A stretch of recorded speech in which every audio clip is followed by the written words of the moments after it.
आज हम लोग नेशनल मूवमेंट की टेस्ट सीरीज 4th का अध्ययन करेंगे, जिसमें क्वेश्चन महत्वपूर्ण हैं और उलझे हुए क्वेश्चन हैं। तो आइए हम लोग बिना कोई देर किए हुए इसे हल करते हैं। पहला क्वेश्चन है, अंग्रेजी साप्ताहिक वंदे मातरम के साथ निम्नलिखित में कौन जुड़ा हुआ है? तो देखें, ए लिखा है अरविंद घोष, बी है बिपिन चंद्र पाल, सी सुभाष चंद्र बोस और डी लोकमान्य तिलक। क्लियर? तो पहले तो हम लोग इसका आंसर कर लेते हैं। ध्यान दीजिएगा कि बहुत सारे ऐसे सॉल्व दिए हुए हैं, क्योंकि यह सिविल का क्वेश्चन रहा है, तो उसमें अरविंद घोष उसका आंसर दिया गया है। ठीक है, तो आप याद रखिएगा कि इसका आंसर है बिपिन चंद्र पाल। अब थोड़ा हम बिपिन चंद्र पाल के बारे में यहाँ जान लेते हैं, सबसे पहले कुछ और चीजें। ठीक है, तो फर्स्ट पॉइंट हम बिपिन चंद्र पाल के बारे में ये लिखना चाहेंगे कि बिपिन चंद्र पाल को राष्ट्रवादियों का राजकुमार कहा जाता है, या भारतीय राष्ट्रवाद का राजकुमार।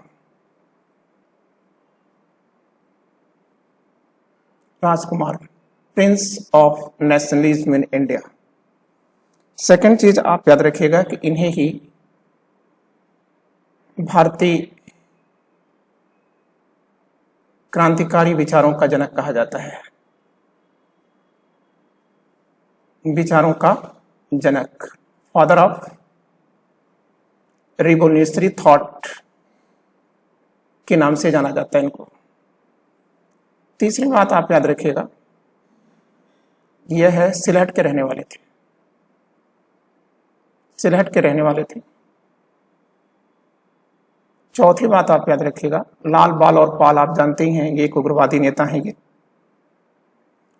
अब हमको एक चीज और याद रखना है, वो ये याद रखना है कि इनकी कुछ पत्रिकाएं हैं, बिपिन चंद्र पाल की कुछ पत्रिकाएं हैं, जिसको हम लोग यहाँ पर जान लेते हैं।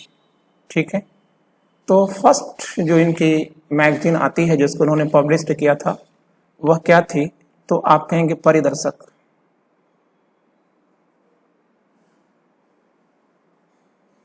ठीक है, परिदर्शक है।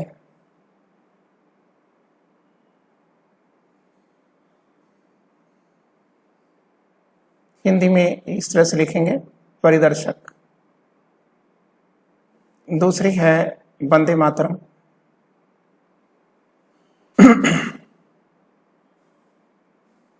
ठीक है, अब इसके बाद तीसरी इनकी पत्रिका है, वो है पब्लिक ओपिनियन।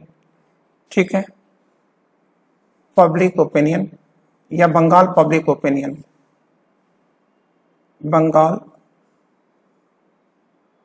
Public opinion. ठीक है, ये इनकी मैगजीन है, लेकिन इनकी कुछ किताबें हैं, वो किताबें भी हम आपको बता देते हैं। किताबें लिखने के लिए हमको हटाना पड़ेगा इसे, तो हम किताबों को जान लेते हैं, जरूरी है हमारे लिए। तो आइए देखते हैं।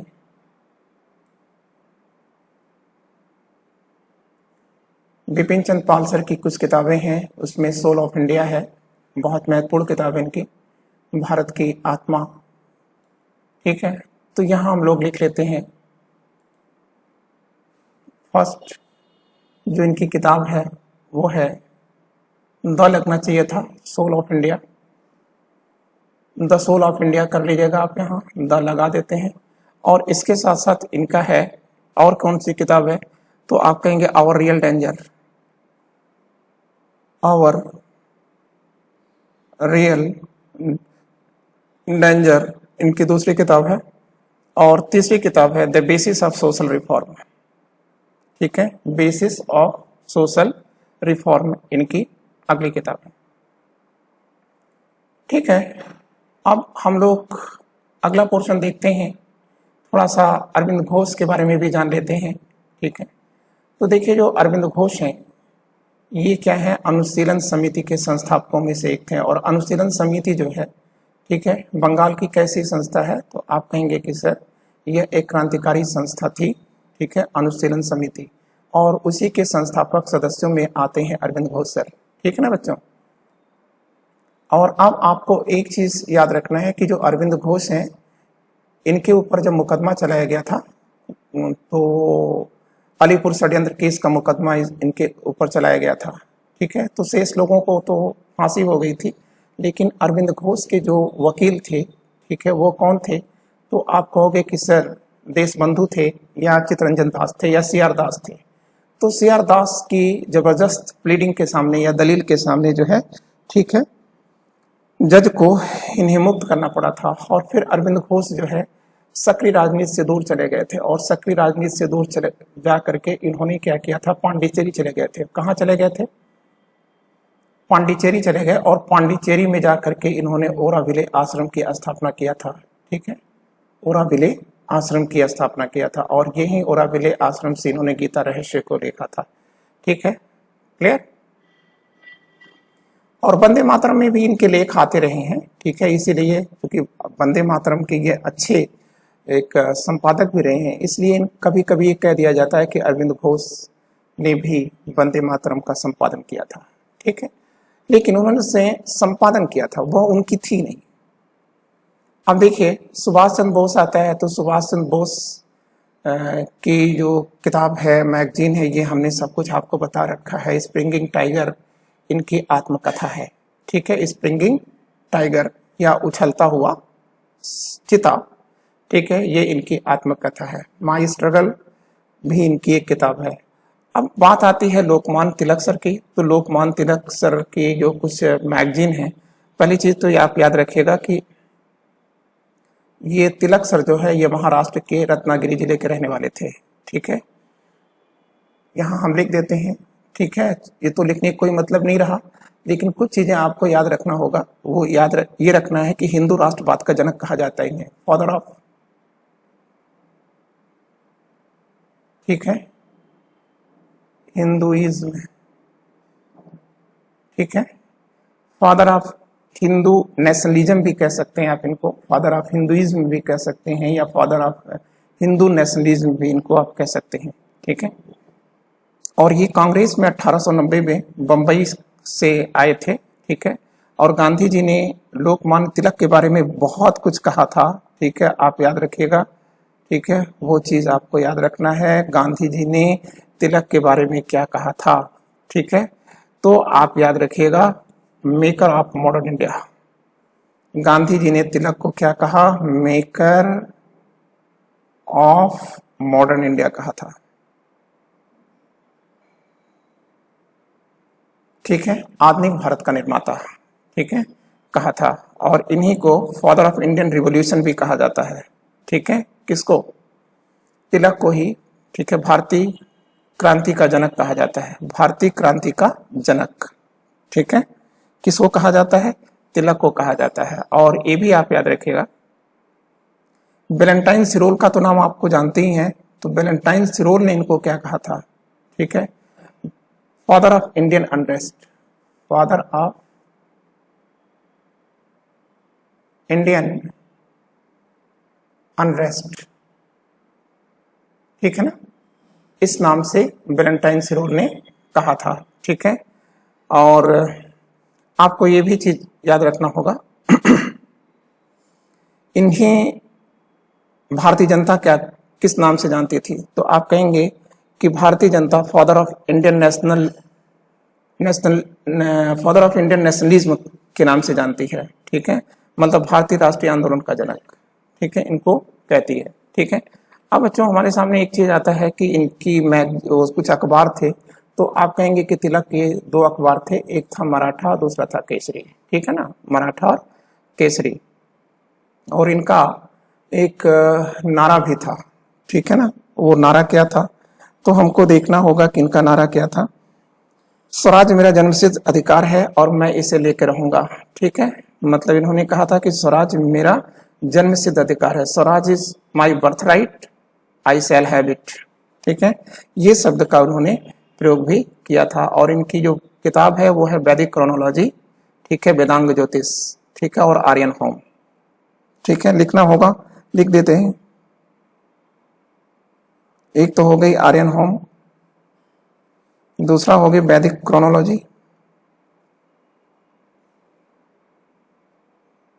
क्रोनोलॉजी, और एक और इनकी है, और वो क्या है, वेदांग ज्योतिष। ठीक है, ये तो आप कर लीजिएगा, वेदांग ज्योतिष। तो ये हमने फर्स्ट जो पोर्शन है इसको हमने आपके बीच में कर दिया है, और आपने देखा कि इससे हमें काफी जानकारी मिल गई है। करीब 7-8 क्वेश्चंस हमारे यहाँ पर अच्छे खासे क्वेश्चंस बन गए हैं। और हमने इसके पहले भी आपको बता रखा था कि तिलक जो है वह दिल्ली कांग्रेस अधिवेशन के अध्यक्ष चुने गए थे। ठीक है, लेकिन इनको कहाँ जाना पड़ गया था, तो आप ये कह दीजिएगा कि सर इनको जाना पड़ गया था लंदन। ठीक है, वैलेंटाइन सिरोल पर मुकदमा करने के लिए, क्योंकि वैलेंटाइन सिरोल ने अपनी किताब अनरेस्ट इंडिया में कहा था कि हिंदुस्तान में जो अशांति है उस अशांति के 3 पैगंबर हैं। ठीक है, क्लियर, वो आपको हम पहले से बता चुके हैं। ठीक है, लेकिन आपको एक चीज याद रखना होगा कि देखिए, अगर हम यहाँ पर एक तो तिलक लिखा हुआ है, दूसरा आप देख रहे हैं पाल लिखा हुआ, अगर हम लोग लाला लाजपत राय को लिख देते तो लाल बाल पाल हो जाते। और इन्हें ही भारतीय इतिहास में किस नाम से जाना जाता है, आप कहेंगे सर भारतीय इतिहास में त्रिमूर्ति के नाम से जाना जाता है। ठीक है, त्रिमूर्ति, और त्रिमूर्ति के नाम से ही, ठीक है, भारतीय प्रधानमंत्री जवाहरलाल नेहरू का आवास निर्मित किया गया था। ठीक है, क्लियर।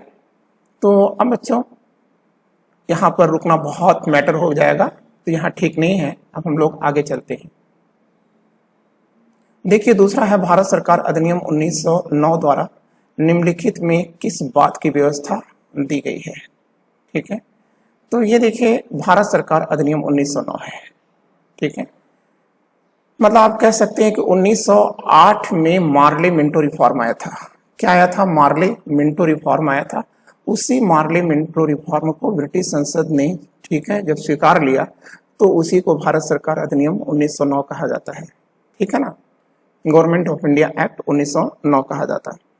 तो ये कह रहा है कि इसमें किस बात की व्यवस्था दी गई थी। देखिए, इसमें कह सकते हैं कि सांप्रदायिकता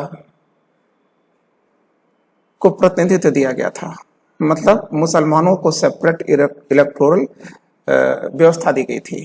ठीक है ना, तो इसका मतलब हमारा आंसर क्या आ जाएगा, ये 2 आ जाएगा।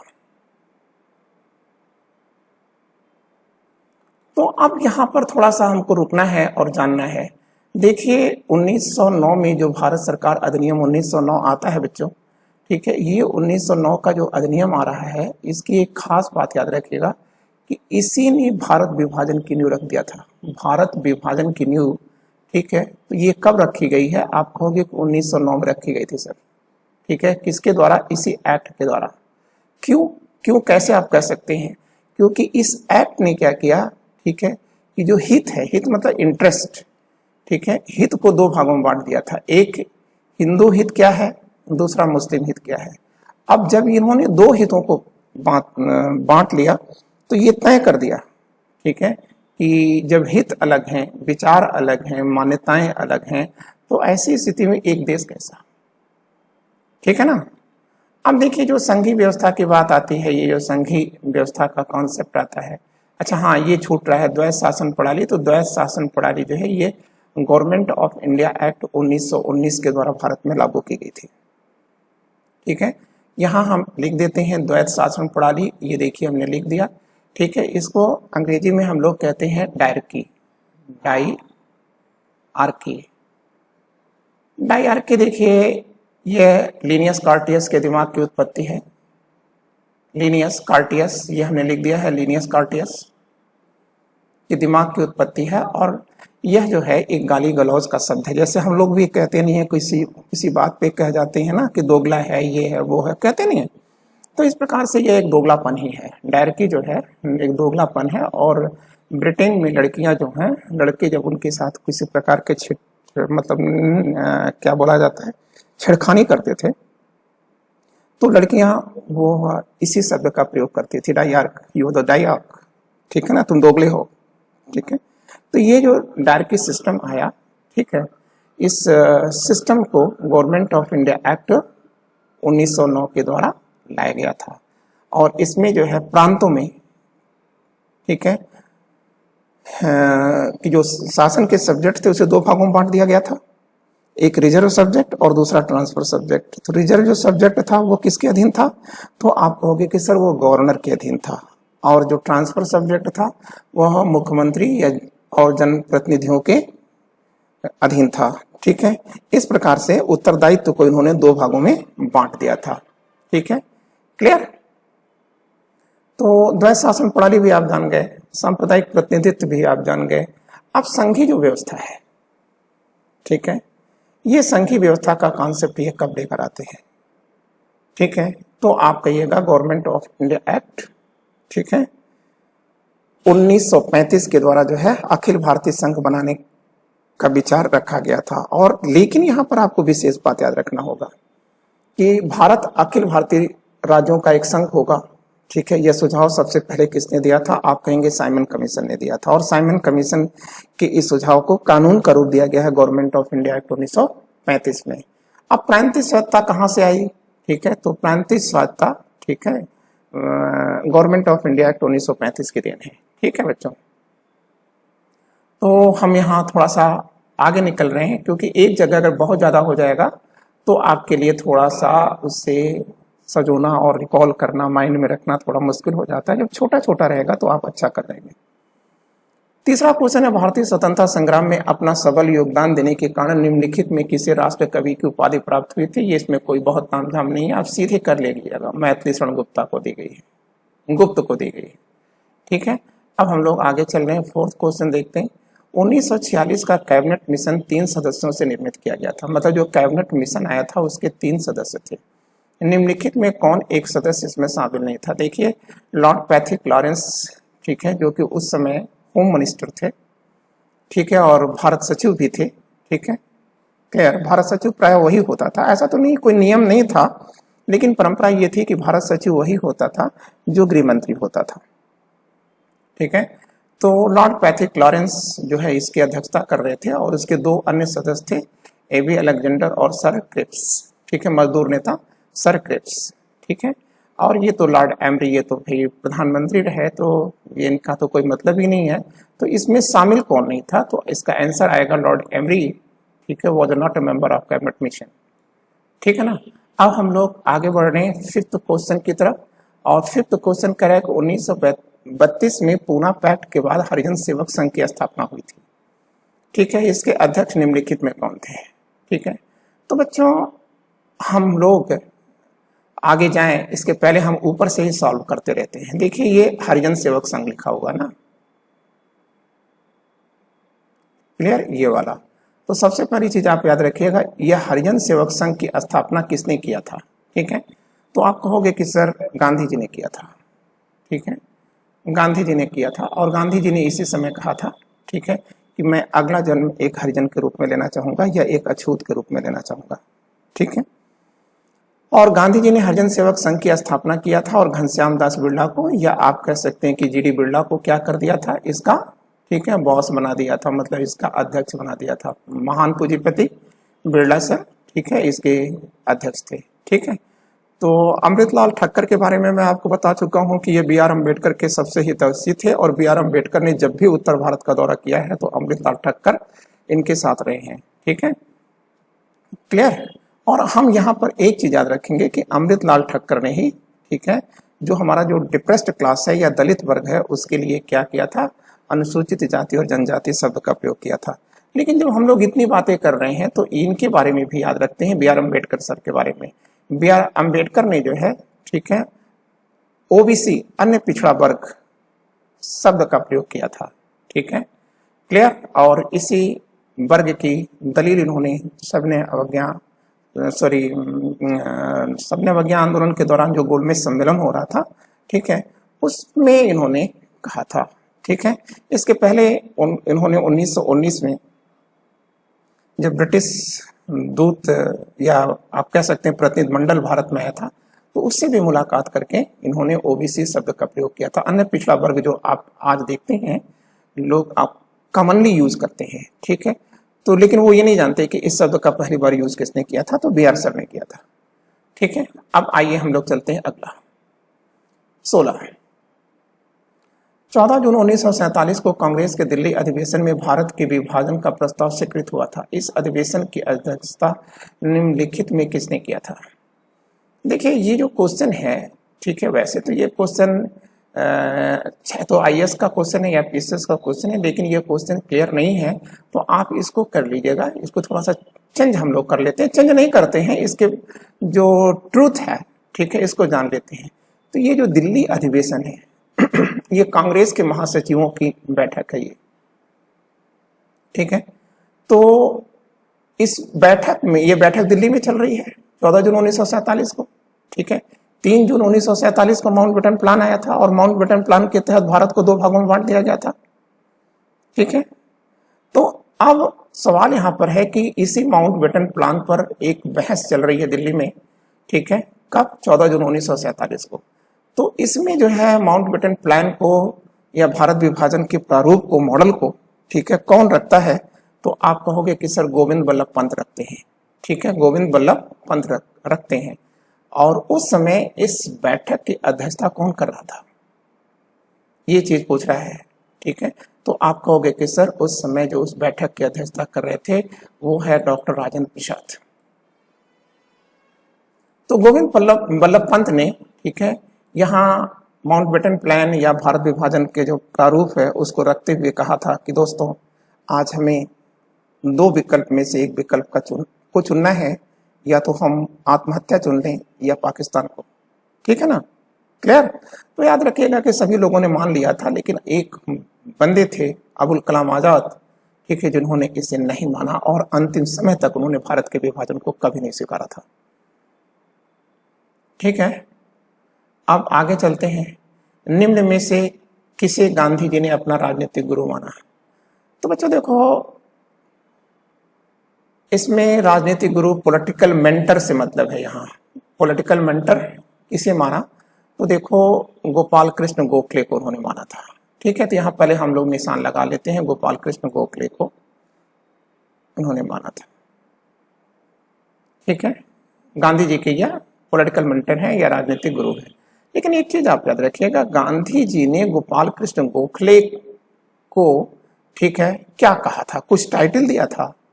तो आप कहेंगे गंगा की तरह से पवित्र। इन्होंने, ठीक है, क्या नाम दिया गोखले सर को? कि गंगा की तरह से पवित्र।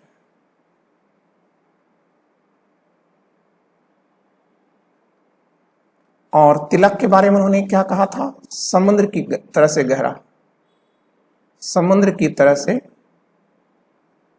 गहरा, गहरा मतलब डीप, ठीक है। और फिरोज शाह मेहता के लिए उन्होंने क्या कहा था? माउंट एवरेस्ट की तरह से ऊंचा, ठीक है। ये 3 चीजें आप याद रखिएगा।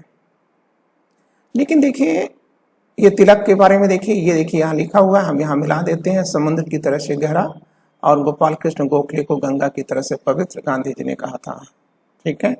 और रविन्द्रनाथ टैगोर ने गांधी जी को क्या कहा था वो तो आप जानते ही हैं, महात्मा की टाइटल उन्होंने दिया था, ठीक है। अब ये देखिए गोविंद राणा डे लिखा हुआ है, ठीक है। तो पहली चीज आप याद रखिएगा कि गोविंद राणा डे को महाराष्ट्र का सुकरात कहा जाता है, महाराष्ट्र का सुकरात कहा जाता है। और ये गोपाल कृष्ण गोखले के राजनीतिक गुरु हैं। मतलब गांधी जी किसके शिष्य हैं, ठीक है। तो आप कहेंगे कि सर गोखले के हैं, और गोखले किसके शिष्य हैं? गोविंद राणा डे के। अब आगे चलते हैं। 8वां, निम्न में से गांधी जी के रामराज्य के युगल सिद्धांत कौन है? मतलब गांधी जी हमेशा राम राज्य की बात करते थे, ठीक है। तो उनके राम राज्य में ये 4 चीजों में गांधी जी ने सबसे ज्यादा महत्व किसको दिया? राम राज्य में देखिए महत्व तो सब चीजों को उन्होंने दिया है। देखिए डी पॉइंट है, और उनका गांधी जी का ये कहना था कि साध्य और साधन में उचित संबंध होना चाहिए, क्योंकि अगर आपका साधन अच्छा नहीं है तो साध्य कैसे अच्छा हो सकता है। फिर गांधी जी ने खादी और कपड़े तथा चरखा की बात भी किया था। सत्य और अहिंसा तो आप जानती हैं गांधी जी का मूल मंत्र है, ठीक है। लेकिन अब मेन बात है कि रामराज्य के युगल सिद्धांत जिस पर गांधी जी ने सर्वाधिक महत्व दिया वो क्या है? तो आप कहेंगे सर पहला, ठीक है। ये छुआछूत वो क्या करते हैं? मानवता के नाम पर अभिशाप मानते हैं। और नशाबंदी नशा को क्या कहते हैं? वो कहते हैं कि मनुष्य को ये खोखला करता है, और हमारे राम राज्य में यह चीज नहीं होना चाहिए। न तो कोई शराबी होगा और न ही कोई छुआछूत की बात करेगा। ठीक है, अब आगे चलिए। लाल कुर्ती दल संगठित किया था, ठीक है, खान अब्दुल गफ्फार खान ने किया था। ठीक है, सबने अवज्ञा आंदोलन के दौरान, ठीक है, इन्होंने लाल कुर्ती आंदोलन का गठन किया था। कहाँ? उत्मंजई गांव, अफगानिस्तान के जलालाबाद शहर के उत्मंजई गांव में इन्होंने लाल कुर्ती दल को संगठित किया था। ठीक है, अब आप याद रखिएगा कि लाल कुर्ती आंदोलन की प्रेरणा उन्होंने कहां से लिया, ये भी हमको जानना है कि ये जो लाल कुर्ती दल है, ठीक है, इसके स्थापना की प्रेरणा खान अब्दुल गफ्फार खान ने कहां से लिया था?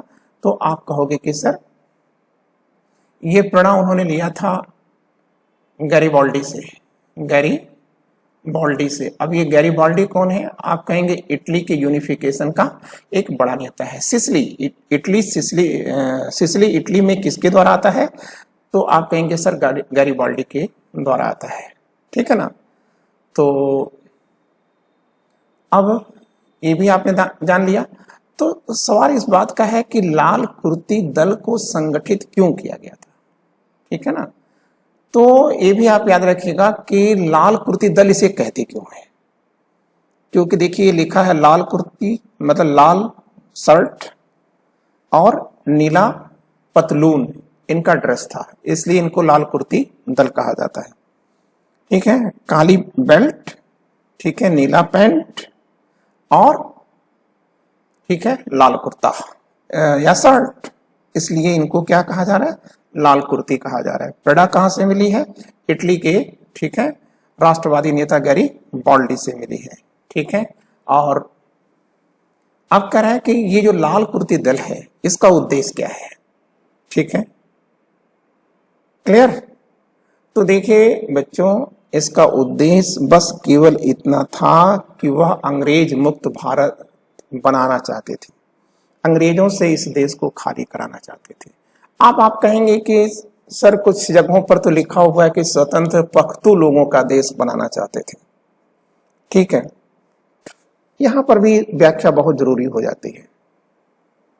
देखिए, जो खान अब्दुल गफ्फार खान सर थे या सीमांत गांधी जिसे आप कहते हैं, जब देश विभाजित हो गया तो उन्होंने गांधी जी का विरोध किया था, और गांधी जी का विरोध करते हुए उन्होंने कहा था कि मैंने क्या इसी दिन के लिए संघर्ष किया था, और अगर इंडिया पाकिस्तान में बट सकता है तो फिर पाकिस्तान में क्यों नहीं बट सकता? ठीक है, ये चीज उन्होंने कहा था, और ये भी कहा था कि मैं रहूं या ना रहूं, लेकिन दुनिया एक दिन देखेगी, जमाना एक दिन देखेगा कि हमारे बच्चे पाकिस्तान को बना करके रखेंगे। और आज आप देख रहे हैं कि बलूचिस्तान में जो मूवमेंट चल रहा है, ठीक है, वो इसी स्वात जो वैली है वहीं पर, ठीक है, एक अलग स्टेट बनाने की बात कर रहा है। तो सबसे पहले हम लोग क्या करें, इसका निशान लगा दें, ठीक है, कि अंग्रेज मुक्त भारत बनाना चाहते थे। ठीक है, और सर खान अब्दुल गफ्फार खान के इसी लाल कुर्ती दल के लोगों ने पेशावर में, ठीक है, सबने अवज्ञा आंदोलन के दौरान पूरे पेशावर में क्या किया था? ठीक है, अंग्रेजी सत्ता को समाप्त कर दिया था और अपनी एक समानांतर सरकार बनाया था। और अंग्रेजी सरकार के लिए इस बगावत का दमन करना बहुत टिपिकल हो चुका था, इसलिए सरकार ने क्या किया था? हेलीकॉप्टर से गोली चलाई थी। ठीक है ना? और आप चलो आगे चलते हैं, 10th देखते हैं क्या है। 1937 में संपन्न हुए विधानसभा के चुनाव में भारतीय राष्ट्रीय कांग्रेस ने किस प्रदेश में बहुमत प्राप्त नहीं किया था? मध्य प्रदेश में तो प्राप्त किया ही था ना। मध्य प्रदेश मतलब मध्य प्रांत मतलब मध्य प्रदेश ही। बिहार में तो प्राप्त किया ही था। ठीक है, पंजाब में नहीं प्राप्त किया था। पंजाब में सिकंदर हयात की यूनियनिस्ट पार्टी ने अपनी सरकार बनाई थी। ठीक है, सिकंदर हयात की यूनियनिस्ट पार्टी ने अपनी सरकार बनाई थी। और मद्रास में तो पाया ही था। ठीक है, सिराजा गोपालाचारी यहाँ के, ठीक है, मुख्यमंत्री थे। खैर उस समय मुख्यमंत्री को प्रधानमंत्री कहा जाता था। ठीक है, अब 11वां क्या है? मेरा अंतिम उद्देश्य प्रत्येक व्यक्ति के आंख से आंसू पोंछना होगा। ठीक है, पोंछना होना चाहिए। ठीक है, ये चीज उन्होंने क्या कहा था कि जब भारत आजाद हो जाएगा तो भारत में अब कांग्रेस को चाहिए कि समाप्त कर दिया जाए और नई पार्टियां आए, क्योंकि हमारी नई मांग आ गई है, नई आवश्यकताएं आ गई हैं और हम एक ऐसे भारत का निर्माण करें, ठीक है, जो जहां पर किसी के आंख में आंसू न हो, ठीक है, और हमें, ठीक है, किसी की आंख में आंसू न हो, इसके लिए हमें कुटीर उद्योगों को चुनना होगा, क्योंकि भारत पगडंडियों से गुजरता है, ठीक है। तो ये चीज किसने कहा था? आप कहेंगे महात्मा गांधी ने कहा था, ठीक है। बाद में अलग की बात है कि नेहरू जी बार बार इसी चीज को दोहराते रहे, लेकिन सवाल यहाँ पर है कि इतिहास के पन्नों में, ठीक है, इसे सबसे पहली बार किसने कहा? महात्मा गांधी ने कहा था। 12वां, इंडियन नेशनल कांग्रेस और मुस्लिम लीग के बीच मैत्री काल निम्न में से कौन है? मतलब कह रहा है कि इंडियन नेशनल कांग्रेस मतलब कांग्रेस आप कहो और मुस्लिम लीग क्या थे? तो आप कहेंगे एक दूसरे के विरोधी थे, लेकिन कब दोनों बहुत ज्यादा क्लोज हो गए, बहुत ज्यादा उनके बीच मैत्री अपने चरमोत्कर्ष पर आ गई, ठीक है। तो आप कहेंगे कि लखनऊ सेशन के बाद। तो लखनऊ सेशन कब हुआ था? कांग्रेस की जो लखनऊ बैठक हुई थी वो 1916 में हुई थी, और 1916 के बाद जो है असहयोग और खिलाफत को जोड़ दिया गया था, क्योंकि देखिए मुस्लिम लीग अच्छी तरह से जानती थी कि अगर वह एक राष्ट्रीय आंदोलन चलाना चाहती है तो बिना कांग्रेस को लिए दिए, ठीक है, वह राष्ट्रीय आंदोलन कभी उत्पन्न कर ही नहीं सकती, और जब तक राष्ट्रीय आंदोलन नहीं होगा तब तक अंग्रेजों के ऊपर किसी प्रकार का कोई प्रेशर नहीं बनाया जा सकता। तो इसलिए मुस्लिम लीग, ठीक है, अपने हितों की पूर्ति के लिए कांग्रेस की ओर आती चली गई थी, और यह जो दौर आता है 1916 के बाद से हिंदू मुस्लिम एकता का आप कह सकते हैं कि चरमोत्कर्ष हो जाता है, यहां तक कि स्वामी श्रद्धानंद को, ठीक है, जामा मस्जिद की चाबी भी दे दी गई थी। स्वामी श्रद्धानंद कौन है? गुरुकुल कांगड़ी विश्वविद्यालय के संस्थापक हैं, जिनका नाम है लाला मुंशीराम, ठीक है।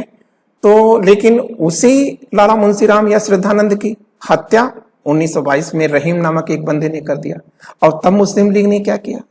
रहीम को गाजी की उपाधि देकर के सम्मान दे दिया। तो इसका मतलब ये है कि 1916 से और 1922 में ये क्यों टूट जाता है? क्योंकि गांधी जी असहयोग आंदोलन को वापस ले लेते हैं। तो जब गांधी जी असहयोग आंदोलन को वापस ले लेते हैं तो इसका मतलब असहयोग आंदोलन समाप्त हो जाएगा, और ऐसी स्थिति में मुसलमानों का जो खिलाफत आंदोलन है ये कमजोर हो जाएगा। मुसलमानों ने इसे अपने साथ, मुसलमानों का मतलब यह मुस्लिम लीग से है, मुस्लिम लीग ने इसे अपने साथ विश्वासघात माना था, ठीक है ना।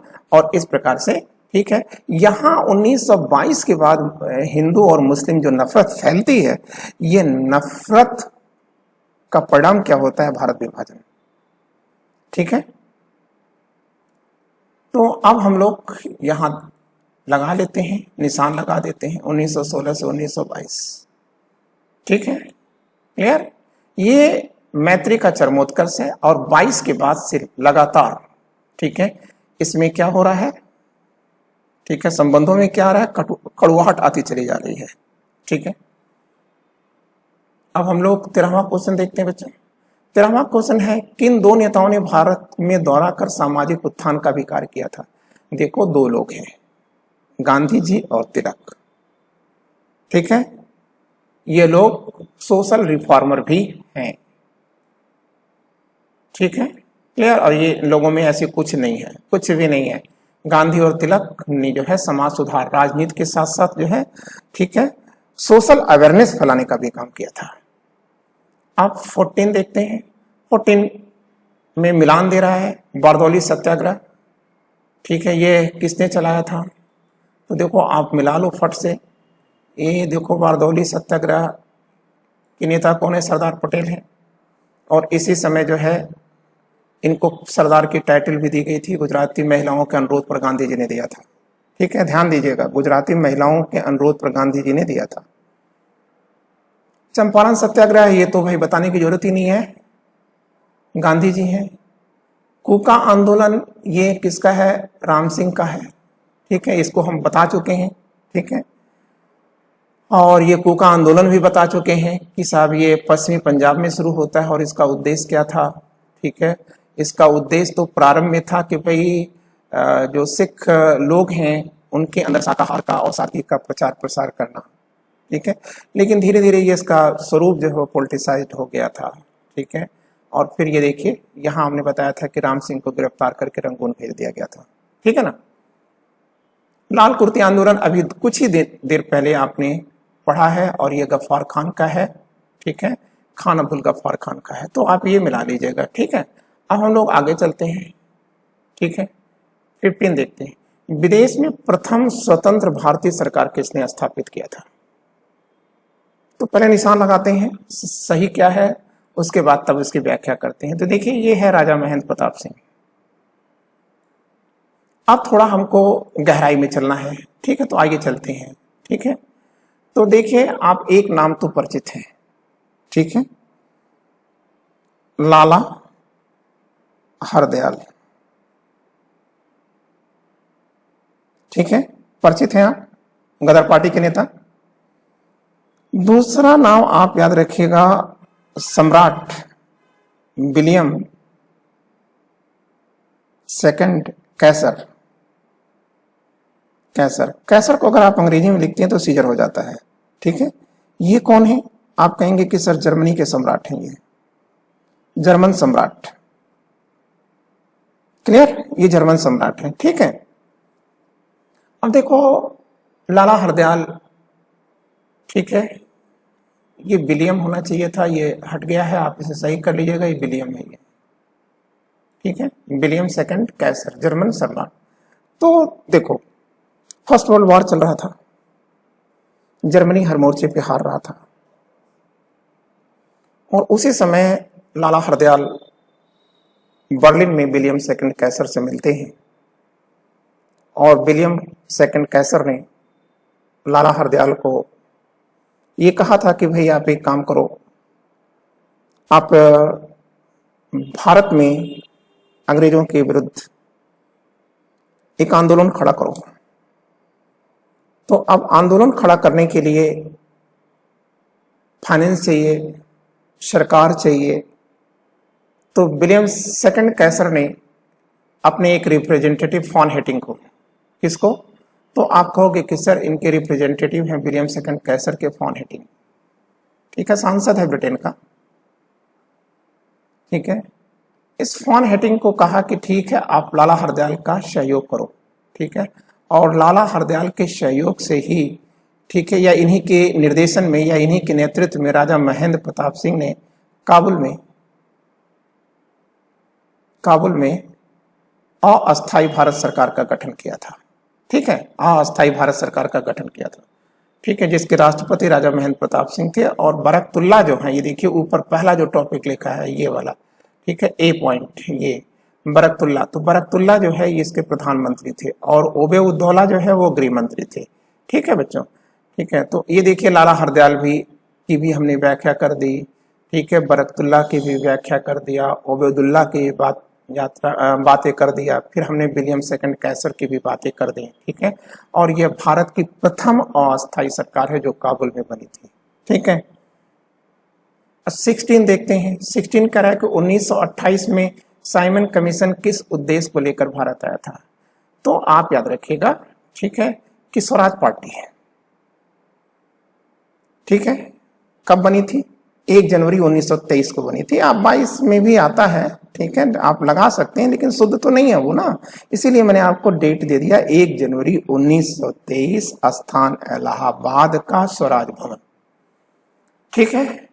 तो वहीं पर स्वराज पार्टी बनी थी, ठीक है। तो स्वराज पार्टी जो है जब सीएलए में पहुंचती है, मतलब केंद्रीय लेजिस्लेटिव असेंबली में पहुंचती है, केंद्रीय विधानसभा में पहुंचती है, तो बार बार अड़ंगेबाजी करती है, और अड़ंगेबाजी करते हुए कहती है, ठीक है, कि गवर्नमेंट ऑफ इंडिया एक्ट 1919 में तमाम कमियां हैं, आप इन कमियों को दूर कराइए, ठीक है। जो आपने संविधान बनाया है उस संविधान में तमाम कमियां हैं, आप उसी को दूर कराइए, ठीक है।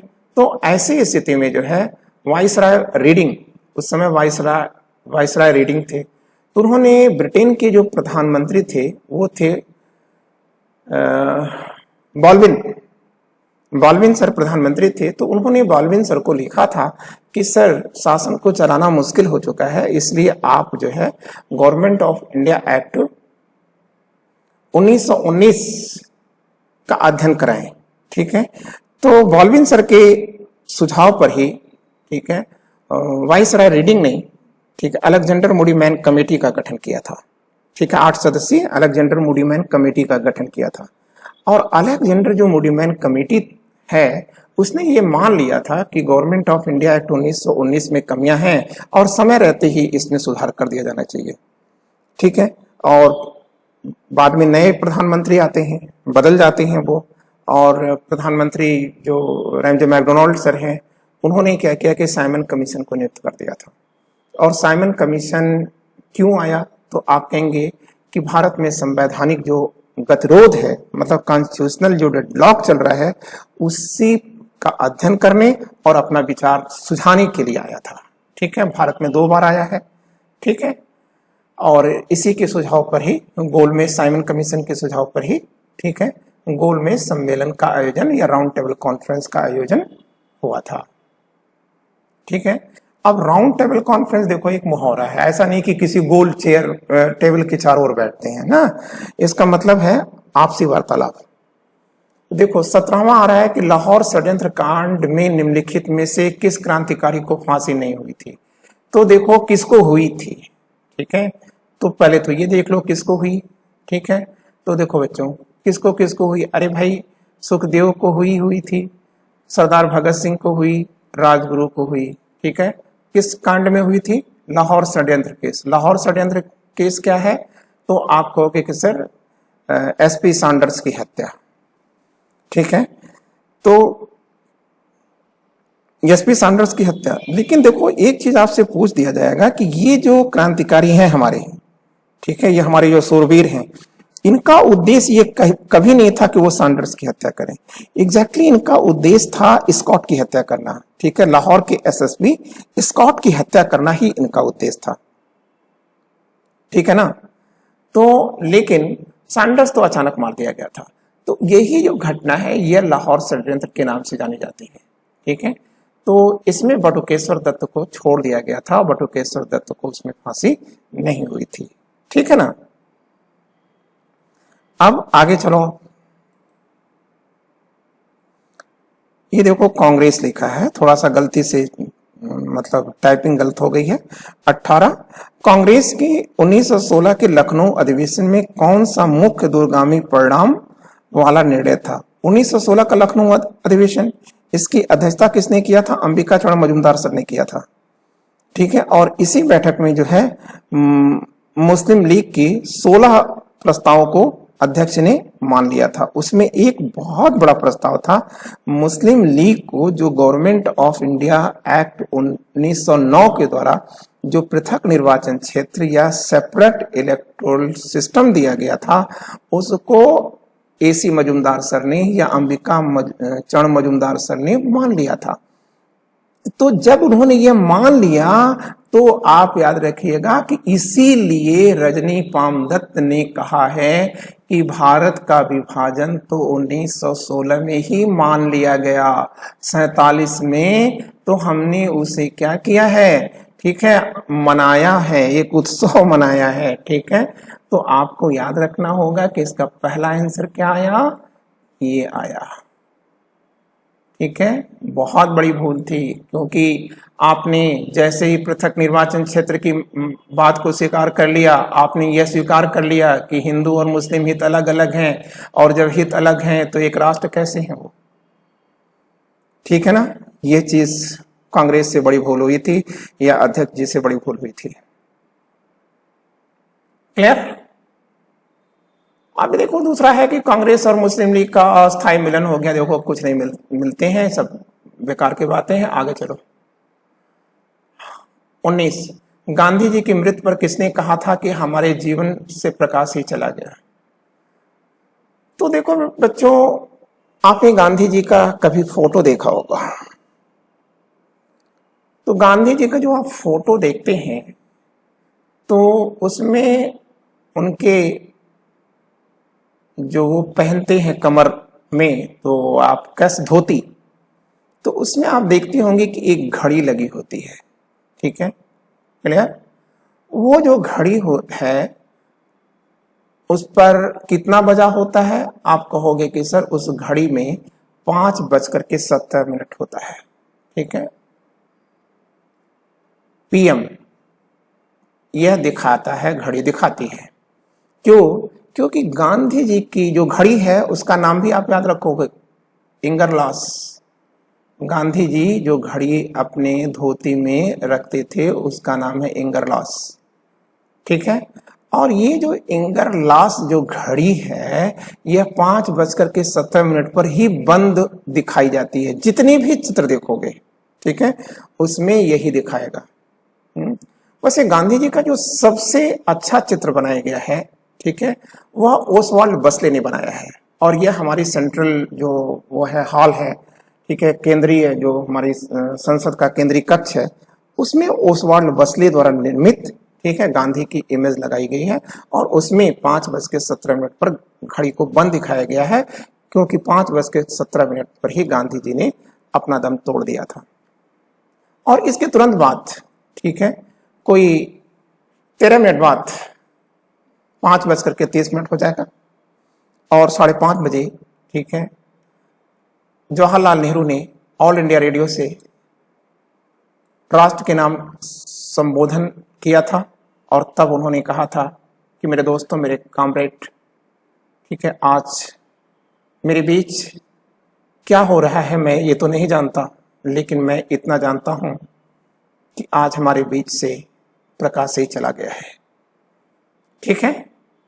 तो अब हम लोग बच्चों आखिरी क्वेश्चन की तरफ चल रहे हैं। स्वदेशी आंदोलन शुरू किया गया था, ठीक है, स्वदेशी बहिष्कार और राष्ट्रीय शिक्षा।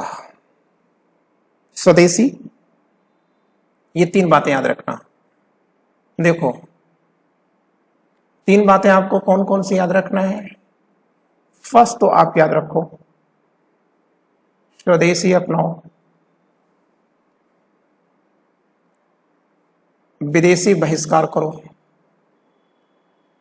बहिष्कार मतलब स्वदेशी अपनाओ, विदेशी बहिष्कार करो, और राष्ट्रीय शिक्षा। ये 3 नारे हैं किसके? उग्रवादी हमारे नेताओं के। और ये जो तीनों नारे हैं उसको रचा किसने है? के मित्रा सर ने रचा है, कृष्ण कुमार मित्रा सर ने रचा है। और कृष्ण कुमार मित्रा सर की मैगजीन थी संजीवनी, और इसी में पहली बार इसे पब्लिश किया गया था 13 जुलाई 1905 को, ठीक है ना। ये सब आप जान गए। तो आप याद रखिएगा यह 13 जुलाई 1905 को है। और 1905 में, ठीक है, 16 अक्टूबर 1905 को बंगाल विभाजन लागू किया गया था, ठीक है। और इसी दिन ब्लैक डे भी मनाया गया था, ठीक है। लेकिन यह घोषणा, ठीक है, बंगाल विभाजन का जो विचार चल रहा था यह लीक हो चुका था और के मित्रा को यह जानकारी मिल चुकी थी।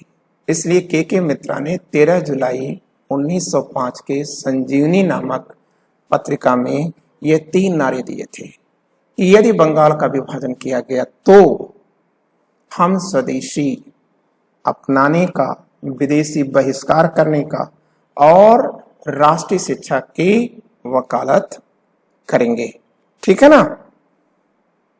तो इसका मतलब स्वदेशी आंदोलन की शुरुआत कब हुई?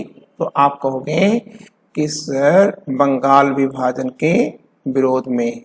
और इसीलिए कहा जाता है कि बंगाल विभाजन ने, ठीक है, भारत की आजादी का मार्ग निश्चित कर दिया, ठीक है। बच्चों आज इतना ही। थैंक यू बच्चों, wishing you all the luck. नमस्ते।